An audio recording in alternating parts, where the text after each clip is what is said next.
6, 7. Punuan na rin hanggang sa taas. Naghihintay lahat ng available parking. Naghihintay ng parking, no? Yan, so meron tayong mga outside dito, different flavors. Wala nga lang yung tig 1 liter. So bago tayo bumili, syempre mag-google search tayo ng Can Dogs Drink Outside.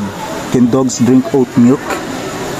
Tingin tayo dito ng deodorant. Uy, ano to? 6, 7. Yan, wala pa namang panic buying dito. Well, kompleto pa yung mga sardinas dito. Meron pa silang saba. Saka rose bowl. Yun, kuha tayo ng rose bowl. Saba.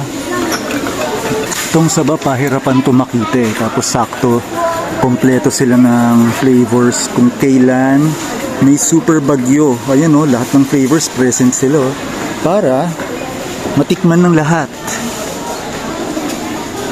Rose bowl ang wala. Pang used cars to eh. For sale ng used cars or minsan bansyeta, pero ngayon parking space na din siya.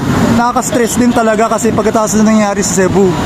Ayan o, mamaya puno na yan lahat. Yan. Ingat!